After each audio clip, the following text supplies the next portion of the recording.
So tell me the story of EOTO's birth. EOTO's birth.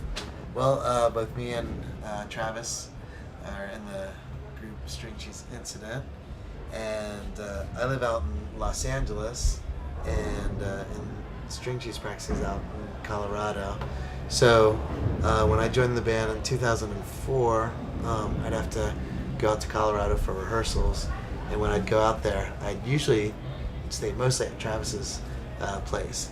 And after String Cheese rehearsals would finish, say around 6 o'clock or something like that, there'd kind of really be nothing to do. So we just set up different instruments at Travis's place, and just kind of jammed whenever we wanted to, and played different instruments. And those would go till like 4 or 5 in the morning, just about every night. And then there's still enough time to like sleep and get enough sleep for String Cheese practice the next day. So that was just a bunch of fun. And Travis would usually play guitar, or he would play bass. And so after doing that a bunch of nights, he wanted to make it interesting for himself. So he started adding some looping pedals and stacking his parts on top of each other. And eventually, somewhere in there, we started playing somewhat kind of like electronic music, and that just seemed to lend itself the best to what we were doing, as far as having static parts on top of each other and playing them for a while.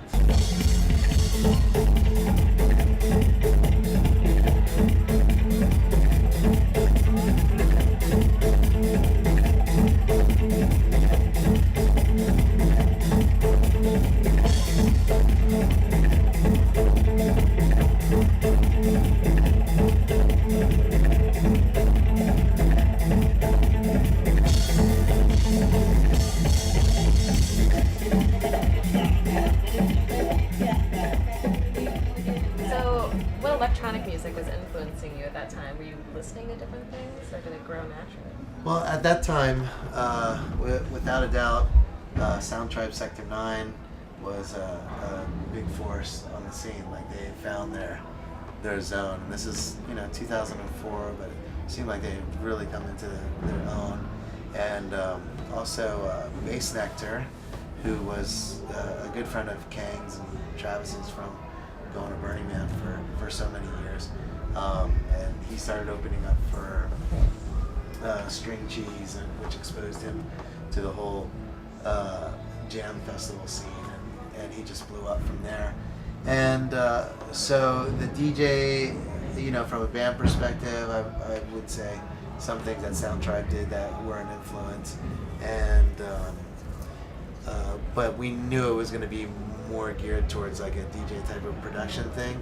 And at that time, Bass Nectar was super fresh for our ears. And then we had other influences, like a DJ named Dave Tipper. He's such a master of sound and fidelity, and that was really inspirational. And my background, I'd always kind of been around electronic music since the early 90s. And that's a lot of house music, and so I would start turning Travis on to, hey, if we play this style, let's try to check these sounds out. So probably more DJ influences than band influences, but we knew we wanted to play instruments no matter what, no matter how we were going to do this. What's up, New York? Come on!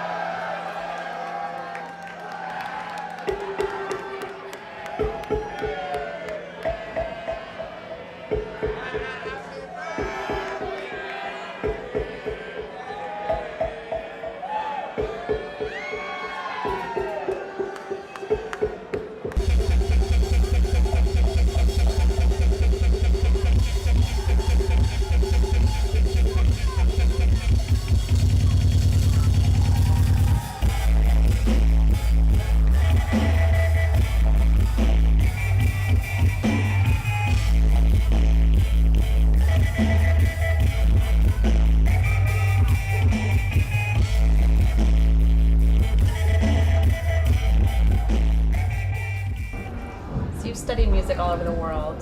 You want to Africa and the islands. Have those experiences informed what you do at shows or your sound? Oh yeah, I would say mostly, and since we're an all improvised group, and this is for me personally.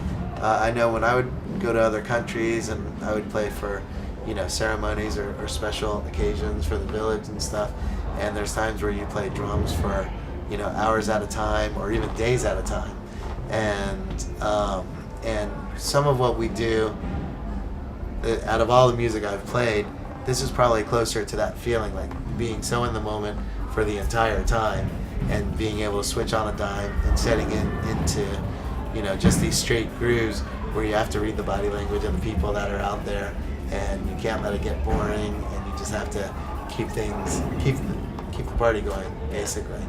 So it's funny how that's worked out as electronic as it is, and seemingly so opposite of a tribal type of thing.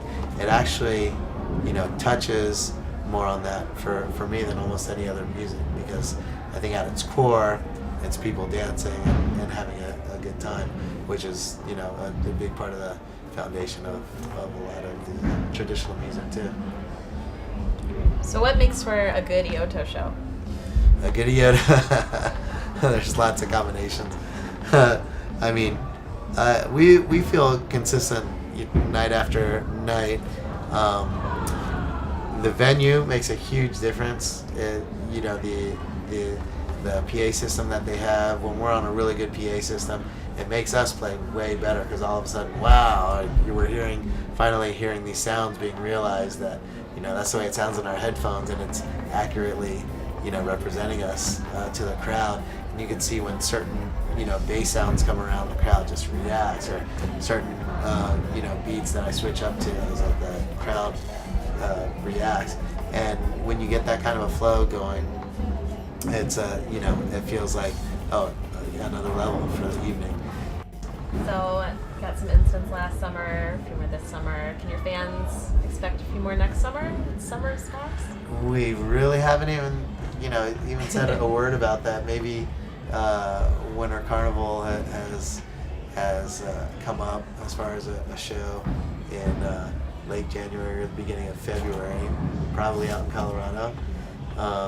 But it's not, we're going to see how things are like when we dive into these practices and do the shows in the summer to really, see what the next plan is, whether we want to do more shows next year, or if this year worked out great and just like, wow, that's, if we treat them the way that we want to treat them, which is sort of treating them all like Rothbury, like making every single night so over the top and super special that even if we're not necessarily touring a lot, when people go to those shows, every one of those shows will be like, that was the best show I saw of the year, the best show I saw of the year, So it's about making each individual show as special as it can be.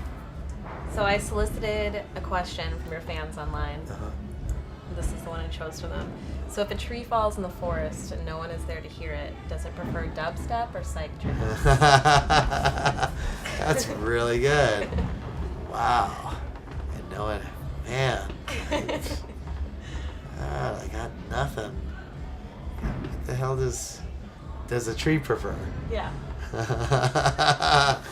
I gotta go with dubstep just because that's as nasty and fresh as it's getting right now. Yeah. Sure. Right answer. Sure. Okay. Yeah. Thank you. Well, thank you so much for talking to us. All right. Absolutely. Thank you for taking the time.